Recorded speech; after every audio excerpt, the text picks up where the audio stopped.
할렐루야. 주 예수 그리스도 이름으로 하나님 말씀 증거하겠습니다. 출애굽기 28장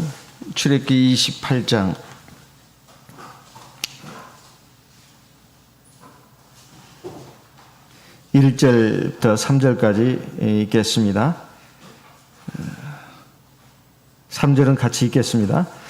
출애굽기 28장 1절. 너는 이스라엘 자손 중 네 형 아론과 그 아들들 곧 나답과 아비후와 엘르아살과 이다말을 그와 함께 네게로 나오게 하여 나를 섬기는 제사장 직분을 행하게 하되 네 형 아론을 위하여 거룩한 옷을 지어서 영화롭고 아름답게 할지니. 3절 같이 읽습니다.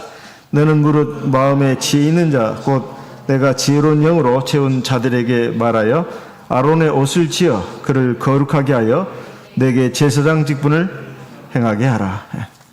하나님께서 하나님이 자기 백성들과 함께 그할 처소로서 성막을 지켜 하시고 그 안에 모든 기구를 어떻게 만들어서 설치할 것인가를 말씀하시고 이제 제사장들이 입을 옷에 대해서 말씀하고 있습니다. 그 전에 먼저 하나님은 이스라엘 조선 중에서 아론과 그 아들들을 갖다가 구별해 가지고 제사장으로 세우고 그리고 구별된 옷을 입어야 된다고 말씀하고 있습니다. 이것은 하나님께서 특별히 하나님을 섬기는 제사, 이 제사를 아무나 하지 않고 하나님이 특별히 하나님이 불러내신 자를 세워서 하나님 앞에 제사장이 되게 한 겁니다. 이것이 신약 시대에 와서는 우리 모든 하나님의 백성들이 이제 하나님 앞에 제사장이 되었습니다. 히브리서 5장 4절 말씀을 읽겠습니다. 히브리서 5장 4절. 히브리서 5장 4절 말씀을 제가 읽겠습니다. 이 존귀는 아무나 스스로 취하지 못하고 오직 아론과 같이 하나님의 부르심을 입은 자라야 할 것이니라.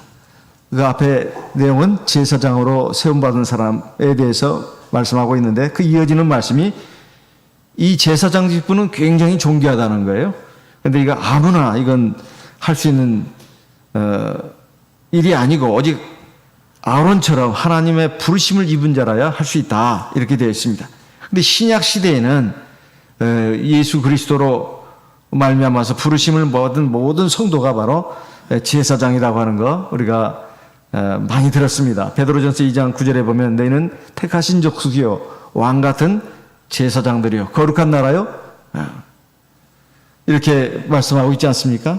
그의 소유된 백성이니 이는 너희를 어두운 데서 불러내어 그의 기이한 빛에 들어가게 하신 자의 아름다운 덕을 선전하게 하려 하십니다. 베드로전서 2장 9절의 말씀 우리가 많이 들었습니다. 그래서 왕 같은 제사장들이라 그랬고 어두운 가운데서 우리를 불러내셨다고 되어 있습니다. 우리가 많이 들은 말씀 아닙니까? 이게 계시록 1장 6절에 가서 이것을 다시 한번 확실하게 우리에게 또 알려주고 있습니다. 계시록 1장 6절 말씀 우리 소리내서 같이 읽겠습니다. 계시록 1장 6절입니다. 계시록 1장 6절 같이 읽겠습니다. 계시록 1장 6절입니다. 같이 읽습니다.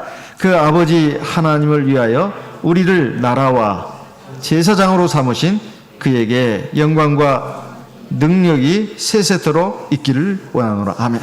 예수 그리스도 바로 참 하나님이십니다. 이분이 바로 우리를 갖다가 하나님의 나라로 삼으시고 하나님의 제사장으로 삼으셨다 하는 겁니다. 그럼 제사장이 하는 일이 뭔가 우리 다 알고는 있는데 한번 좀 얘기해봐라 그러면 똑부러지게 좀 얘기를 할 수가 있어야 되지 않겠습니까? 하나님의 제사장이 뭐 하는 사람입니까? 바로 하나님 앞에 나가는 사람입니다. 하나님 앞에 나가서 하나님 앞에 제사 드리는 사람이에요. 그리고 하나님의 말씀을 받는 사람입니다.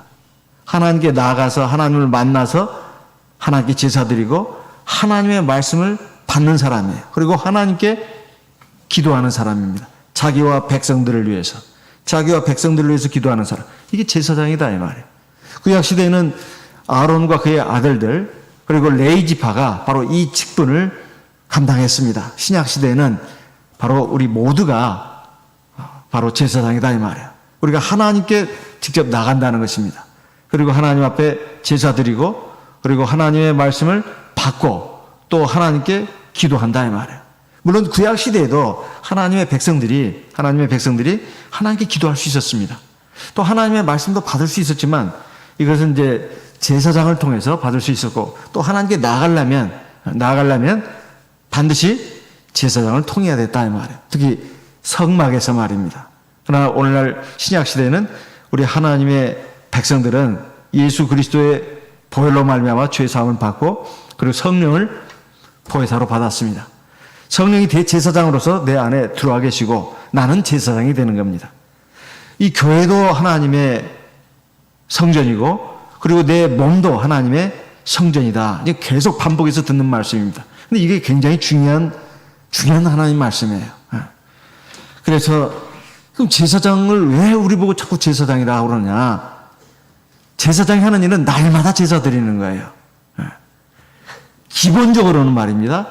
기본적으로는 안식일에 이 하나님 앞에 제사 드리는 거예요. 이렇게 하나님 앞에 예배 드리는 거, 신약시대의 예배가 구약시대 바로 제사와 같은 것입니다.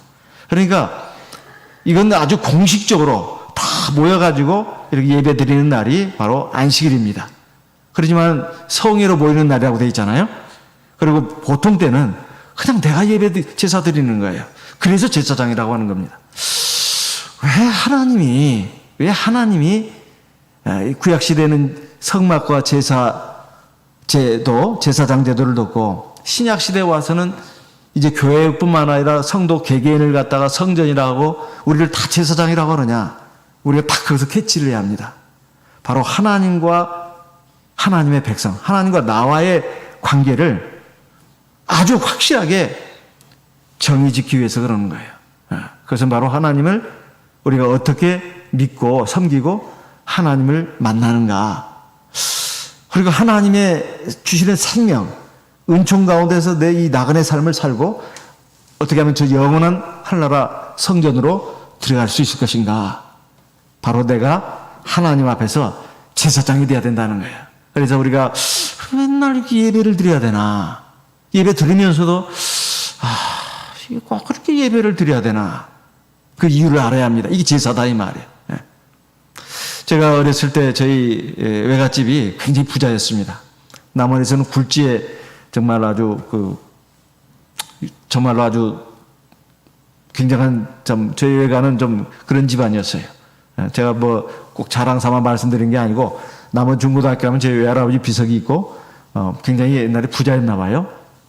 거기다 뭐 많은 땅을 기부해 가지고 한동안 저희 외삼촌이 가서 이렇게 졸업생들한테 이렇게 상도 주고 그랬습니다. 근데 우리 애갓집이 굉장히 부자였는데 그때 제가 기억나는 것이 1년에 제사가 한 14번이에요. 근데 굉장히 경건하게 드립니다. 굉장히 경건하게 드려요. 우리는 뭣도 모르고 제삿날을 기다렸어요. 왜냐하면 엄청 먹을 것이 많이 나오니까. 자손들에게 다 또 나눠줍니다. 못 모르고 우리는 좋아했어요. 그 제사 드리는 광경을 제가 몇 번 봤습니다. 근데 굉장히 경건하게 드려요. 근데 우리가 하나님 앞에 이 제사 드리는 이것이 참 제사 아닙니까?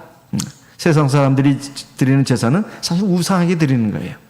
조상이 살아있을 때는 아무 힘도 발휘 못하다가 죽어서는 신이 된다는 게 말이 되는 것이겠습니까? 이건 헛되는 것이고. 우리가 하나님 앞에 이렇게 예배 드리고 이런 것들은 굉장히 이것은 참 귀한 것입니다. 그리고 예전에 일반 서민들이 자기 집안에 무슨 소원이 있거나 자기 아들이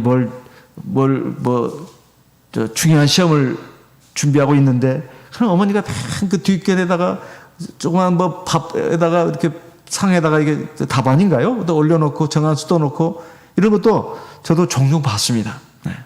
그 제사 드리는 거예요. 그래서 천지신명이 감동해가지고 제발 우리 아들의 앞길을 열어달라고. 오늘날은 말입니다.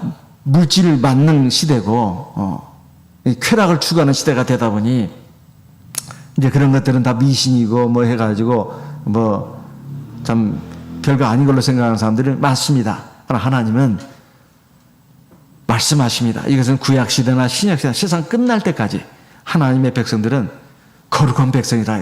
구별된 백성입니다. 어두운 가운데서 불러낸 백성이에요. 뭐 하려고? 하나님 앞에 제사 드리는, 날마다 제사 드리는 제사장 백성으로 만들겠습니다.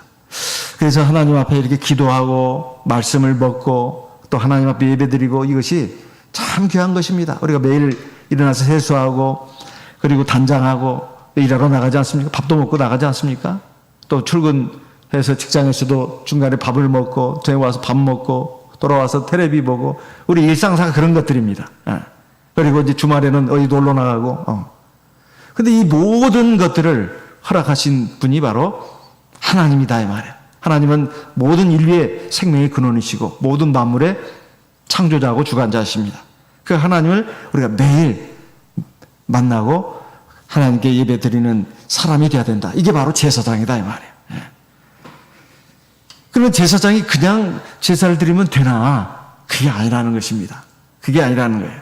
거룩한 옷을 입어야 된다는 것입니다. 오늘 출애굽기 28장에 읽었습니다. 28장에 보니까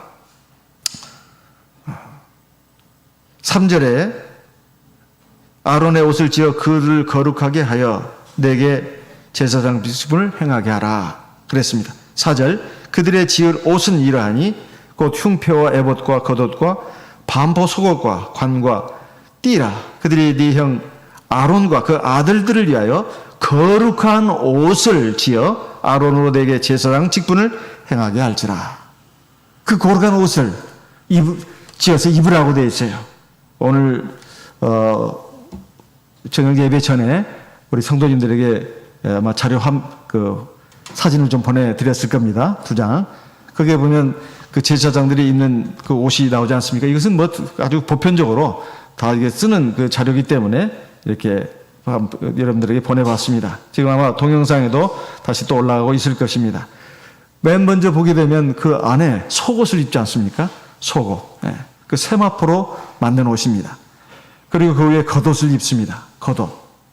그리고 맨 바깥에 입는 옷이 바로 에봇이다 이 말이에요. 그럼 에봇 그러면 우리가 많이 듣던 말인데 뭔 말이냐? 요즘 우리말로 하면 뭡니까? 조끼입니다. 조끼. 앞과 뒤를 가리는 조끼예요. 조끼. 그렇게 하시면 되겠습니다.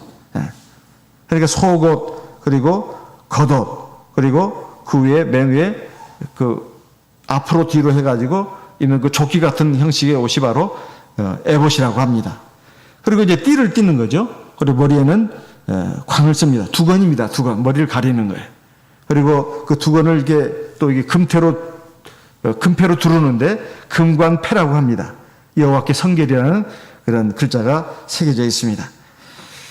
그럼 이제 좀 더 정확하게 말하면 그 속옷 안에 쉽게 말하면 그 고이라고 또 입다 이 말이야. 이거 진짜 이것이 진짜 속옷이라고 말할 수 있죠. 그것을 입습니다. 그러니까 이렇게 해서 이 거룩한 옷을 입어야 된다. 이렇게 구체적으로 말씀하고 있다. 그러나 여기에는 다 영적인 뜻이 들어 있습니다. 그러니까 하나님 앞에서 그냥 이렇게 아무 옷이나 입고 가서 예배드려야 된다. 그게 아니에요. 이것은 우리 육신의 옷을 놓고 말하는 게 아닙니다. 영적인 그 뜻이 들어있는 옷입니다. 물론 우리가 안식일 날 예배 드리러 하나님 앞에 나올 때 몸을 깨끗하게 씻고 이렇게 옷을 뭐 꼭 비싼 옷이 아니더라도 깨끗하고 단정한 옷 차림으로 오는 것은 필요한 일입니다. 하지만 오늘 여기서 말씀하고자 하는 것은 바로 영적인 그 뜻이 들어있는 그러한 거룩한 옷이다 이런 말씀이에요. 먼저 그 속옷에 대해서 이제 말씀을 하고 있는데요. 그 속옷은 바로 세마포 옷으로 세마포로 가는 배실로 짠 세마포로 옷을 만들도록 되어 있습니다. 이 세마포는 우리 성경에서 많이 나오는 말인데요. 흰색 실입니다. 그래서 세마포로 그 가는 배실로 짠 그 옷은 흰 옷이다 이 말. 흰 옷. 이거 순결을 상징합니다. 사도 바울이 데살로니가 교회에 보낸 편지를 보게 되면 이것은 모든 우리 신약시대 성도들에게 보낸 편지와 같습니다. 평강의 하나님이 친히 너희로 거룩히 온전하게 하시고 너희 온 몸과 혼과 영이 예수 그리스도의 강림하실 때까지 흠없게 보존되기를 원하노라. 데살로니가전서 5장 23절의 말씀입니다. 이게 흠이 없는 순결한 성도가 되어야 된다. 이 말 아니겠습니까? 그리고 주님이 이제 이 세상에 재림하실 때 바로 그때까지 믿음을 지키고 하나님의 의와 진리 가운데서 이제 하나님 나라에 들어가기로 이제 예비가 된 성도들은 바로 이제 혼인잔치, 혼인 그 기약이 이르는 것이라고 계시록 19장 7절에 말씀하고 있습니다. 근데 그때 그 성도들이 이제 주님의 신부로서 이제 옷을 갖춰 입게 되는데 바로 그것이 빛나고 깨끗한 세마포시다. 이렇게 되어 있습니다. 그래서 성도들의 옳은 행실이라 이렇게 나와 있지 않습니까? 그 결혼식 때 보면 신부들이 다 하얀 드레스를 입잖아요. 이것은 순결을 상징합니다. 순결을 상징해요. 내가 이제 이 신랑, 이 남편을 만나기까지 내가 순결을 지켰다. 이런 말입니다. 순결로 단장했다는 거예요. 그래서 하얀 드레스가 바로 그런 것 아니겠습니까? 그리고 이제 주님이 오실 때 하나님 앞에 구원받은 그 성도들의 그 모습을 갖다가 계시록 7장의 9절에 보면 해를 쏟는 수많은 무리들이 흰옷을 입고 나타난다. 계시록 7장 9절에 말씀하고 있습니다. 그게 흰옷이라고 나와 있습니다. 그게 바로 세마포옷입니다. 그래서 이것을 우리가 순결을 준비해야 된다, 갖춰야 된다 이런 말입니다.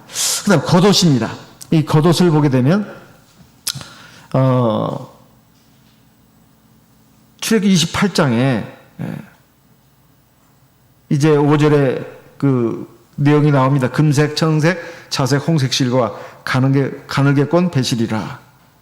그리고 이제 에봇도 마찬가지입니다. 6절에 가서 그 겉옷과 겉옷 위에 또 맨 바깥에 그 덧입는 그 에봇, 족교 같은 그 옷을 바로 전부 다 그 역시 그 세마포 실로 만드는데 이제 청색, 금색, 청색, 자색, 홍색 실로 이렇게 만든다 이렇게 되어 있습니다. 이것도 다 영적인 뜻이 들어 있습니다. 그래서 그 옷에 들어가는 그 색이 역시 영적인 뜻이 들어있다 하는 것입니다. 그리고 이제 또 마찬가지로 띠가 있는데 그 띠는 제사장이 허리에 두르는 것이라고 말씀드렸습니다. 우리가 왜 띠를 두르겠습니까? 띠를 우리가 허리띠를 하는 이유는 사실은 옷이 너풀거리지 않게 하기 위해서죠. 첫째는 또는 옷이 내려가지 않게 해서 사실은 근신입니다. 근신. 이 근신을 상징한다 이런 말이에요. 섬기는 자로서 옷이 나풀거리게 되면 이 옷이 막 바람에 휘날려 가지고 그 부끄러운 모습이 드러날 수도 있는 거 아니겠습니까?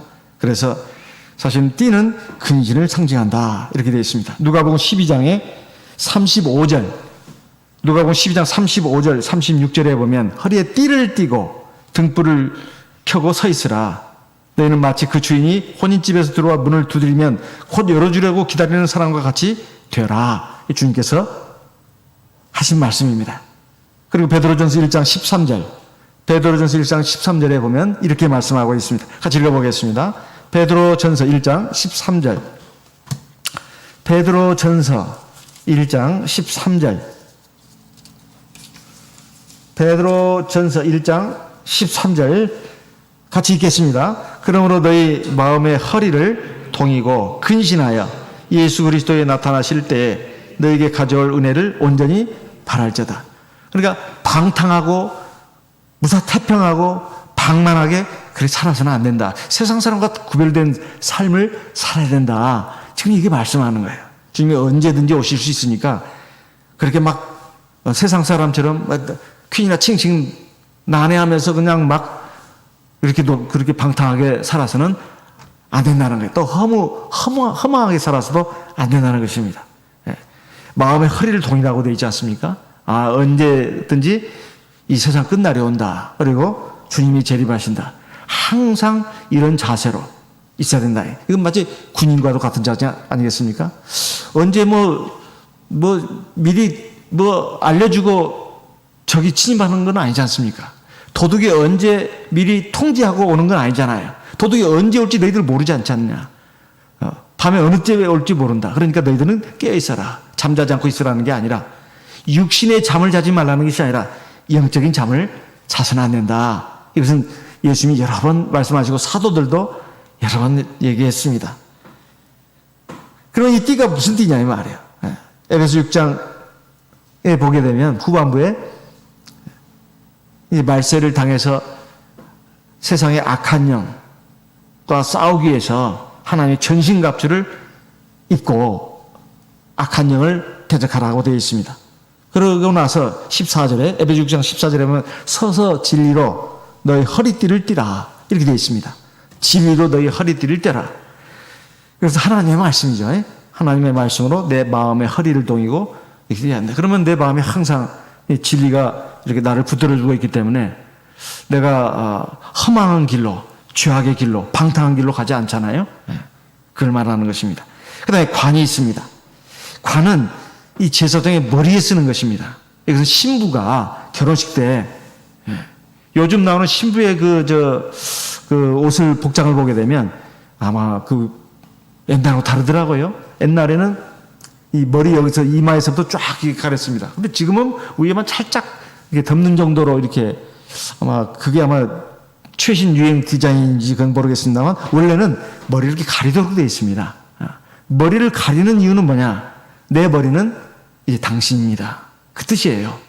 그러니까 신부가 이제 신랑하고 만나서 결혼할 때 당신이 내 머리입니다. 이런 뜻이에요. 이제 주권이 남자에게 있다는 것입니다. 그러니까 이것은 우리 하나님 앞에서 완전히 순복하는 자세를 말합니다. 순복하는 자세. 그러니까 제사장이 하나님 앞에 제사를 드리더라도 머리를 두 건으로 쓰는 것은 바로 내 머리는 하나님입니다. 이런 뜻입니다. 저는 하나님께 온전히 순복하겠습니다. 이런 말이에요. 그 다음에 이제 정말 속옷 안에 있는 진짜 속옷이 갖다가 뭐라고 그러냐? 고이라고 합니다. 출애굽기 28장 42절. 출애굽기 28장 40절 먼저 읽겠습니다. 출애굽기 28장 40절. 너는 아론의 아들들을 위하여 속옷을 만들며 그들을 위하여 띠를 만들며 그들을 위하여 관을 만들어서 영화롭고 아름답게 하되 42절. 또 그들을 위하여 배로 고이를 만들어 허리에서부터 넓적다리까지 이르게 하여 하체를 가리게 하라. 그러니까 하체를 가린다 이 말이야. 그러니까 수치스러운 그런 벌거벗은 몸이 안 되도록 속옷을 진짜 속옷을 입는 것을 말합니다. 이것은 육체에 속한 모든 것, 육신적인 생각이라든가 육신적인 이런 어떤 욕심을 가지고 있는 사람들은 하나님을 섬기는데 적합하지 않다는 거예요. 그러니까 어떤 다툼이나 허영으로 하나님 일을 하지 마라. 빌립보서 2장 2절에도 나와 있지 않습니까? 하나님의 일을 하는 데 있어서 결국 다툼이나 허영으로 하지 마라. 그러니까 남하고 막 다투는 거예요. 네가 옳으냐 내가 옳으냐. 또 허영심으로 어떤 빛나는 자리, 명예, 이것을 마치 세상에서의 그 자리, 명예, 그것이 그냥 의식이 있어가지고 나보다 적합한 사람이 있는데 그걸 밀어내고 내가 그걸 한다거나 이런 것은 허영심입니다. 허영심이에요. 하나님의 성업이 무너지는 것 수도 있고 잘못될 수도 있죠. 그렇게 하지 말아라. 나보다 더 은사가 있고 거기에 적합한 사람이 있다면 그 사람이 하도록 하고 자꾸 견제를 한다거나 시기 질투한다거나 그래서는 안 된다 그 말입니다. 이런 사람들은 적합하지 않다는 거예요. 그래서 교회 일을 위해서 봉사하고 또 하나님 앞에서 일을 한다고 하면서 시기하고 다투면서 허영이나 명예나 욕망으로 하는 건다고 하는 것은 사실은 하나님 앞에서 벌거벗은 몸으로 일을 하는 거예요. 자기는 굉장히 잘한다고 할지 모르지만은 하나님 보실 때는 그 마음의 숨은 동기도 보십니다. 그래가지고 결국은 벌거벗고 일을 하는 거예요. 그러니까 무슨 일을 하든 간에 주님께 하듯하고 사람에게 하듯이 하지 마라. 그리고 베드로전서 4장 11절에 이렇게 말씀하고 있습니다. 같이 읽어보겠습니다. 베드로전서 4장 11절. 베드로전서 4장 11절 같이 읽어보겠습니다. 만일 누가 말하려면 하나님의 말씀을 하는 것 같이 하고 누가 봉사하려면 하나님의 공급하시는 힘으로 하는 것 같이 하라. 이는 범사에 예수 그리스도로 말미암아 하나님의 영광을 받으시게 하려 함이니 그에게 영광과 권능이 세세 무궁토록 있느니라. 아멘. 그 앞에 10절도 같이 읽겠습니다. 10절 같이 읽습니다. 각각 은사를 받은 대로 하나님의 각양 은혜를 맡은 선한 뭐요? 청지기같이 서로 어떻게 하라고? 서로 봉사하라. 봉사하는 겁니다. 결국 뭐 내가 주권자가 되고 내가 위에서 아래를 막 다스리는 것처럼 이게 하는 일이 교회일이 아닙니다.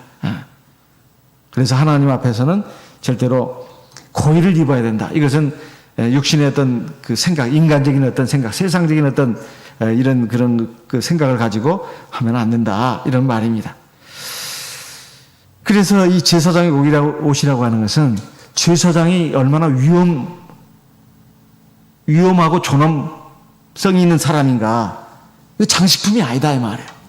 사실 하나님 앞에 예배드리는 사람으로서 하나님을 경배하는 사람으로서 하나님의 그 엄유하심, 하나님의 그 영광을 갖다가 인식하고 그분의 그 거룩함에 내가 하나님의 백성으로서 참여한다.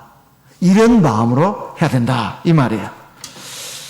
그래서 그런 모습을 보고 하나님을 모르고 죄악 가운데 허망한 어둠 가운데 살아가고 있는 사람들에게 너 그 하나님의 거룩하심, 하나님의 살아계심을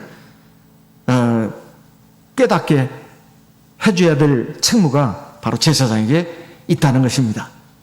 그 제사장이 이렇게 하나님께서 거룩한 옷을 지어 입고 그리고 제사장 직분을 행하라고 했는데 그 제사장 옷에 있어서 중요한 것이 바로 그 색상입니다. 색상. 첫째는 금색실이에요. 금색실. 출애굽기 28장 5절을 보게 되면 그들의 쓸 것은 그랬습니다. 그 옷을 만드는 데 있어서 쓰는 데 있어서 그 색깔의 그 실이 굉장히 중요한 뜻이 있습니다. 첫째는 금색실입니다. 금색실. 이 금은 무엇을 상징하느냐? 바로 믿음을 상징합니다. 계시록 3장 17절 18절에 보면 성령이 라우디게아 교회를 통해서 모든 교회에게 주신 말씀을 보게 되면 네가 말하기를 너는 부자라. 부유하여 부족한 것이 없다나 너는 사실 곤고하고 가난하고 가련하고 눈멀고 벌거벗었다. 이렇게 말씀하고 있습니다. 물질적으로는 굉장히 풍요롭다는 거예요. 부유하다는 것입니다. 하지만 영적으로는 아주 가난하고 불쌍하고 비참하다는 거예요. 그럼 어떻게 해야 되나? 내가 너에게 권한다. 불로 연단한 금을 사서 부유하게 하고. 너 부자라고 그러는데 사실 육신적으로 너가 지금 뭐 부족함이 없다는 것이지 영적으로 굉장히 가난한 사람이야. 그러니 불로 연단한 금을 사서 진짜 부자가 되라. 이렇게 말하고 있어요. 이 금이라고 하는 것은 옛날이나 지금이나 이 부유함을 상징합니다. 금을 가지게 되면 부자다. 이렇게 사람들이 생각한다 이 말이에요. 우리 신앙생활에 있어서 진짜 나를 부유하게 하는 게 뭔가 바로 야고보서 2장 5절에 있는 말씀과 같이 하나님께 택함받은 백성들은 믿음에 부유한 사람이 돼야 합니다. 믿음에 부유한 사람. 네. 그 믿음이 바로 금이다 이 말이에요. 네. 사람이 하나님을 섬기려면 그가 반드시 입어야 될 옷이 첫째가 뭐냐? 바로 금색 옷이라 이 말이에요. 즉 믿음을 갖춘 그러한 하나님의 제사장이 되어야 된다 이 말이에요. 믿음이 없으면 하나님을 섬길 수가 없습니다. 네. 그게 굉장히 어렵다 이 말이에요. 주님도 말씀하시지 않았습니까? 네가 하나님과 재물을 겸하여 섬길 수 없느니라. 네. 우리가 교회에 와서 하나님께 예배드린다고 했을 때 하나님이 어디 있냐 이 말이에요. 눈에 안 보입니다. 근데 집에 들어가서 보면 내 금간지 옷도 하나치 금목걸이, 어떤 돈 많은 사람은 또 다이아 반지가 있을지 모르겠습니다. 또 나의 은행 지금 통장에 얼마나 들어있나, 내 지금 집 몇 평 아파트인가, 이것은 눈으로 볼 수 있는 거예요. 눈에 보이는 것입니다. 근데 이런 것을 탐내지 않고 하나님을 섬긴다고 하는 것은 쉬운 일이 아닙니다. 만약에 믿음이 없다면 어려운 일이다 이 말이에요. 하나님 우리 눈에 안 보이기 때문에 그렇습니다. 그리고 우리가 하나님을 믿고 섬겨가지고 장차 받게 될 천국의 상급도 우리 육신의 눈에 안 보입니다. 사실 세상의 재물, 세상의 명예, 지위, 세상의 쾌락, 이건 정말 현실적인 거예요. 우리 눈으로 볼 수 있습니다. 그렇지만은 우리가 믿음이 있다면, 우리가 그 금과 같은 믿음을 가지고 하나님 섬기는 것은 그렇게 어려운 일이 아닙니다. 모세가 그러지 않았습니까? 네. 모세가 히브리서 11장 24절로 27절에 보면 모세의 육신의 눈에 비친 것은 우리가 똑같았습니다. 첫째는 뭡니까? 바로의 공주의 아들입니다. 이건 명예다, 명예, 지위. 두 번째는 뭡니까? 죄악의 낙이에요. 죄악의 낙. 세상의 쾌락, 즐거움 아니겠습니까? 세 번째는 애굽의 모든 보화입니다. 이건 재물을 말한다 이 말이에요. 이것을 육신의 눈은 다 봤습니다. 그렇지만은 그가 만약에 영적인 눈으로 더 보배로운 걸 보지 못했다면 어떻게 그 애굽의 왕국에서 나올 수가 있었겠습니까? 그리고 애굽을 벗어날 수가 있었겠어요? 그가 믿음으로 본 것이 있습니다. 믿음의 눈으로 본 게 있어요. 히브리서 11장 26절 같이 읽어보겠습니다. 히브리서 11장입니다. 히브리서 11장 26절. 히브리서 11장 26절 같이 읽어보겠습니다. 그리스도를 위하여 받는 능욕을 애굽의 모든 보화보다 더 큰 재물로 여겼으니 이는 상주심을 바라봄이라. 무슨 상입니까? 천국의 상급이에요. 천국의 상급. 예. 이것은 아주 멀리 있는 것입니다. 사실 그렇잖아요. 아주 요원한 거예요.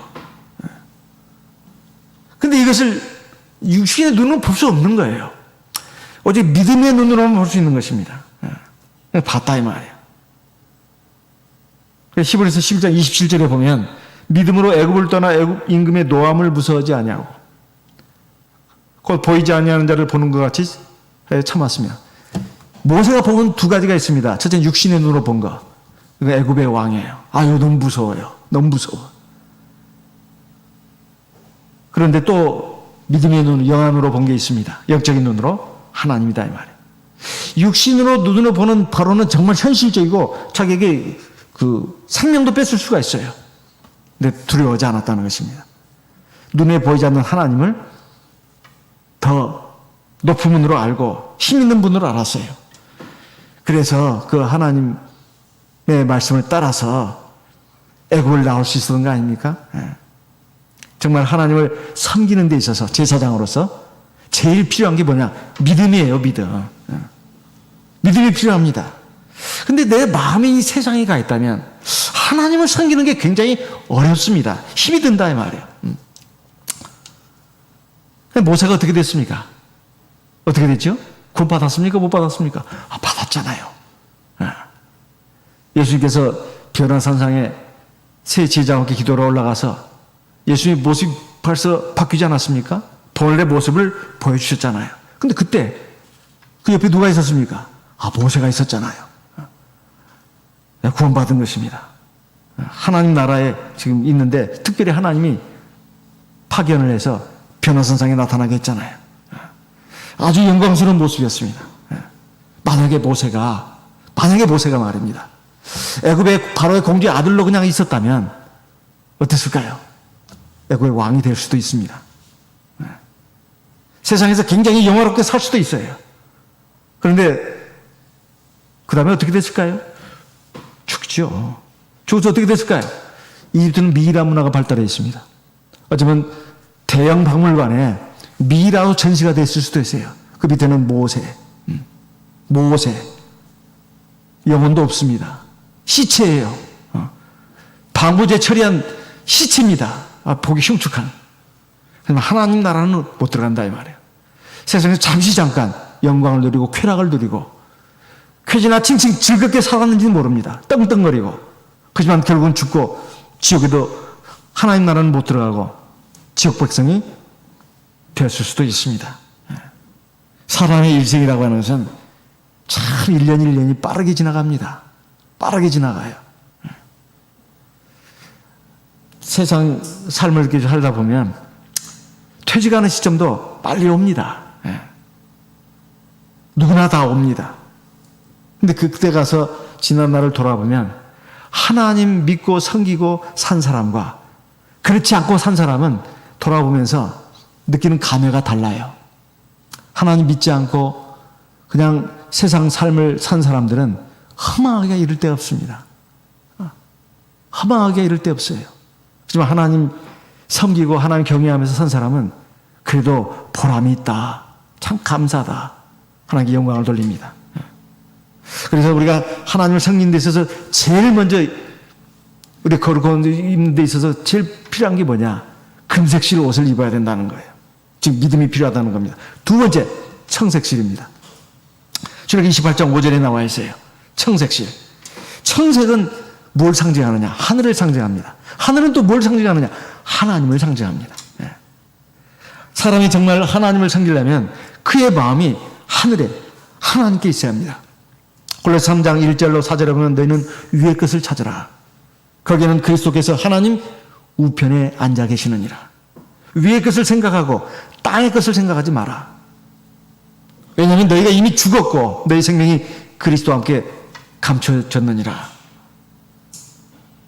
우리가 설령 땅 위에서 자기 직업 갖고 있고 또 학교 다니고 있고 자기 삶이 있다 하더라도 우리의 마음은 어디에 있어야 될까요? 하늘에 있어야 합니다. 하나님께 있어야 된다. 그래야 바로 하나님께 기뻐하심을 받는 하나님의 제사장이 될 수가 있습니다. 성경에 보면 그 내생물 얘기가 많이 나오지 않습니까? 그 중에 하나가 독수리잖아요. 독수리는 땅의 다른 동물들처럼 땅 위에서 먹을 걸 찾습니다. 하늘에 무슨 먹을 것이 얼마나 있는 게 아니에요. 주로 땅에서 날아와가지고 먹을 걸 찾습니다. 그렇지만은 그 둥지는 그 높은 곳에 둥지를 틀잖아요. 그리고 항상 높은 창공을 날아다닙니다. 무슨 말이냐? 하나님의 백성들은 비록 육신의 발을 땅에 딛고 살더라도 땅에서 먹을 걸 얻더라도 우리의 마음은 항상 하늘을 향해 있어야 한다. 그 말입니다. 우리가 먹고 사는 것이 삶의 목적이 돼서는 안 되고 수단이 돼야 합니다. 욥이 그러지 않았습니까? 하나님이 함께 하시고 복을 주셔서 굉장히 부자였어요. 동방에서 아주 유명한 부자였습니다. 큰 자였습니다. 하지만 욥의 소망은 하나님께 있었습니다. 이게 쉬운 일이 아닙니다. 그러니까 하나님이 함께 하신 거예요. 그래서 3대 의인 중에 들어간 게 아니겠습니까? 아브라함도 마찬가지입니다. 하나님 함께 하셔가지고 대단한 부자가 됐어요. 그렇지만은 아브라함은 하나님이 자기 육신적으로 물질적으로 이렇게 막 복을 많이 주셨어도 거기에 마음 뺏기지 않았습니다. 그 아름다운 본향을 사모했다고 히브리서 11장에 나와 있습니다. 그래서 그 생활이 굉장히 간소했어요. 장막에서 천막집에서 살았습니다. 우리는 집 가지고도 막 그냥 불평하고 짜증내고 그러잖아요. 근데 아브라함은 천막집에 살았습니다. 돈이 엄청 많은데도. 그의 마음가짐은 이 세상에서 나그네로 사는 거였어요. 우리도 그래야 된다는 것입니다. 그래서 우리가 입어야 할 거룩한 옷 중에서 중요한 재료로서 들어가야 될 것이 뭐냐? 청색실이다 이 말이에요.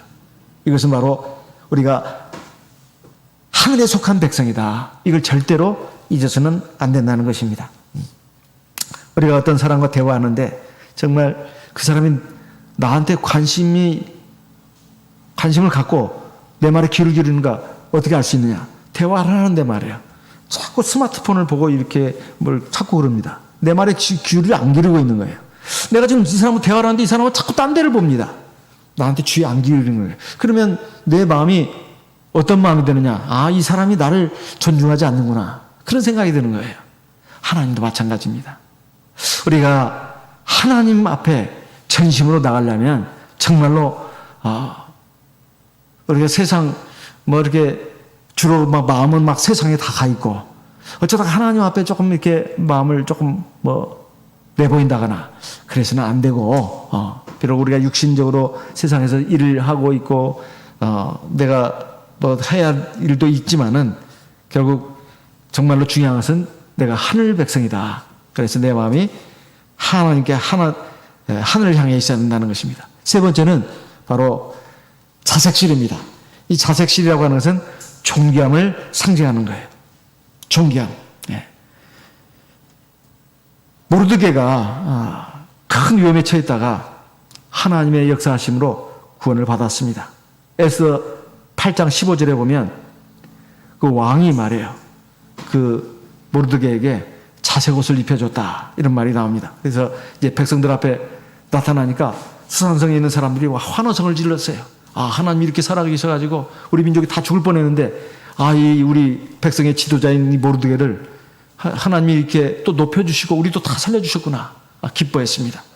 그때 모르드게가 입은 옷이 바로 자색옷이에요. 에스더 8장 15절에 나와 있습니다. 다니엘 5장 29절에도 다니엘이 벨사살 왕이 술 먹고 유흥을 즐기고 있었어요. 탕탕 타락하고 있을 때 자기 왕궁 벽에 어떤 손가락이 나타나서 글을 쓰지 않았습니까? 하나님이 벨사살 왕과 그 나라의 운명을 갖다가 알려주는 그 예언성 글 아닙니까? 그것을 갖다가 다니엘이 풀었습니다. 성령의 감동을 힘입어서 하나님이 다니엘을 통해서 풀어주신 것이죠. 그러니까 그 왕이 약속대로 다니엘을 갖다가 높여주지 않았습니까? 자주옷을 입히고 그 나라의 셋째 지휘자로 삼았다. 다니엘 5장 29절에 나오는데 거기에 보면 자주옷이 나옵니다. 이건 존귀함을 상징한다. 이런 말이에요. 하나님 우리에게 자주색 옷을 입혀주셨습니다. 우리 존귀하게 삼아주셨어요. 원래 우리는 비천한 사람들입니다. 사람이 몸무게가 50kg, 60kg, 70kg, 80kg, 90kg, 아니 100kg 나간다 하는 사람 있다 치더라도 그거 다 흙입니다. 흙. 예, 흙덩어리예요. 흙덩어리. 그 흙덩어리에다가 하나님이 생기를 불어넣으니까 살아 움직이는 생명체가 된 거예요. 그 생기를 다시 걷어가시면 다시 흙이 되는 것입니다. 흙이 50kg, 100kg.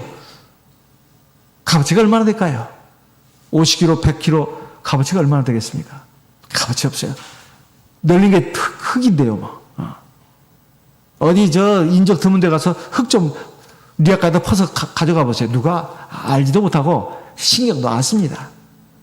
그 흙덩어리가 바로 우리들입니다. 인간 참 별것이 없어요. 근데 하나님이 거기다가 자기 특성을 닮은 영혼을 불어넣지 않았습니까? 우리가 존귀한 사람이 됐잖아요. 더군다나 성령을 또 부어주시지 않았습니까? 진짜 존귀한 사람이 된 거예요. 세상 사람들은 살아가면서 세상에서 좋은 학교 나오고 좋은 직장 가지고 또 세상에서 좀 지위와 명예가 높은 그런 자리에 올라가고 또 많은 돈을 벌고 이런 것들을 추구합니다. 근데 세상은 참 잔인한 거예요. 몇 년이 지나지 않아서 상황이 변하면 막 추락을 합니다. 아무것도 아닌 것이 돼요. 고통이 됩니다. 또는 그 자리에서 내려와야 된다 이 말이에요. 또 슬픔을 겪기도 합니다. 말로 다 할 수 없는 수모와 고통을 겪기도 합니다. 아무도 자기를 주목하지 않아요. 그 잘 나갈 때는 막 사람들이 막 박수도 치고 막 자기를 막 주목하는 것 같았습니다. 근데 그 자리가 내려오게 되면 사람 쳐다도 안 봅니다.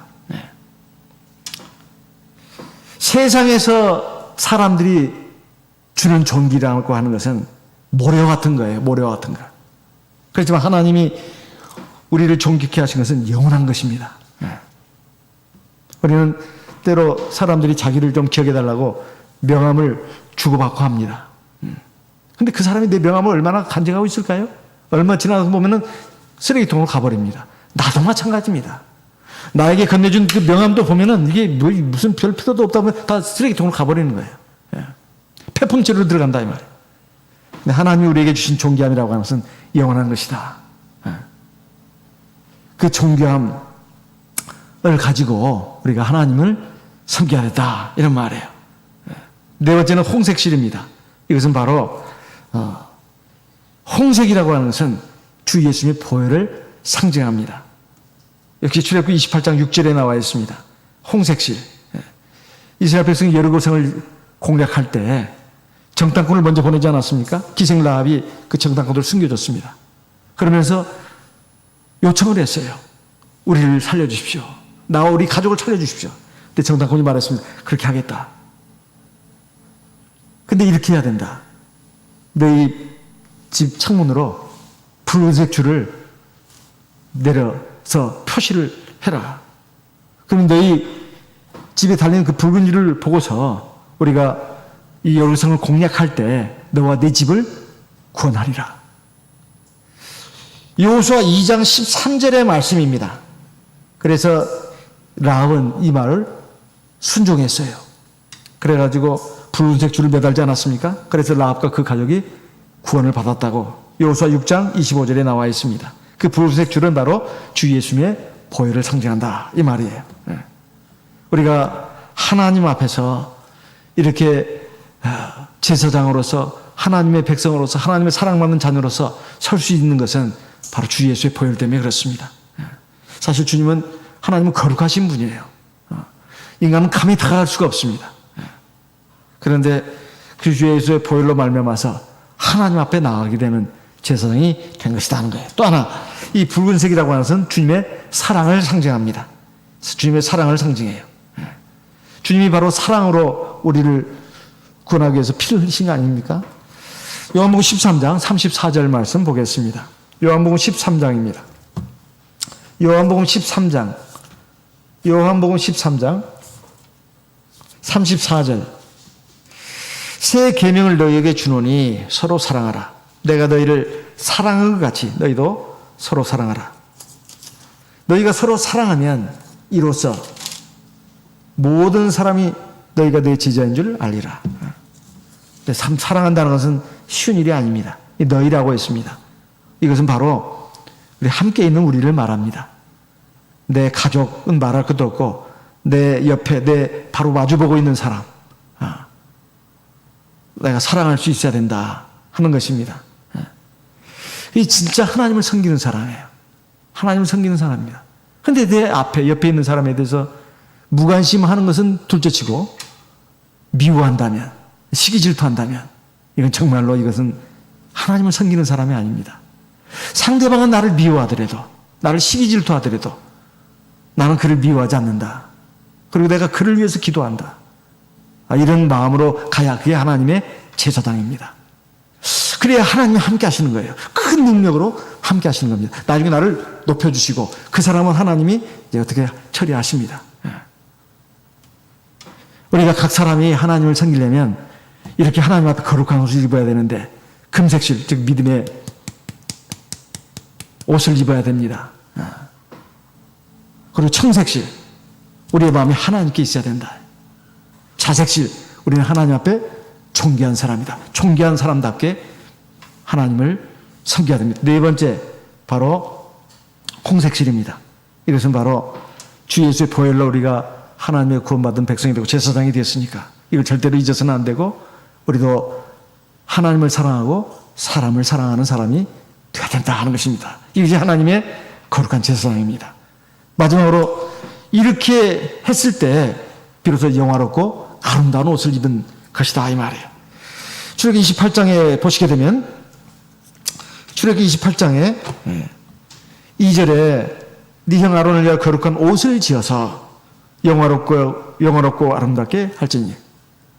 누가 정말 영광스러운 사람인가? 사람의 영광이 어디 있는가? 바로 그의 몸에 이 하나님의 제사장으로서 이 거룩한 옷에 이 네 가지 색깔이 들어있는 사람. 정말 영광스러운 사람이에요. 그리고 누가 정말 아름다운 사람인가? 얼굴 예쁘고 키 크고 날씬하고 아주 참 잘생긴 남자, 여자, 이게 정말로 아름다운 여자고 남자가 아닙니다. 그 외부적인 아름다움은 육신적인 거예요. 이 네 가지 색깔이 들어있는 사람이 진짜 아름다운 사람이에요. 정말 저 사람은 아름다운 사람이다. 이것은 하나님 앞에서의 아름다움입니다. 이건 영원한 아름다움이에요. 우리가 하나님의 제사장으로서 거룩한 옷을 입고 하나님을 섬기면서 갖춰야 될 바로 그것입니다. 이 네 가지를 우리가 추구해야 되겠다 이 말이에요. 다 같이 이 시간 들으신 말씀을 기억하시고 하나님께 기도하겠습니다. 하나님, 부족하고 연약한 저희들을 사랑하셔서 하나님의 구원받는 백성으로 불러주시고 하나님의 자녀로 삼아주시고 하나님의 제사장으로 세워주신 거 참 감사합니다. 이제 하나님의 말씀을 따라서 거룩한 옷을 지어 입고 하나님 앞에서 제사장의 직분을 다하는 제가 되게 해달라고 하나님께 구하는 시간 갖도록 하겠습니다. 다 같이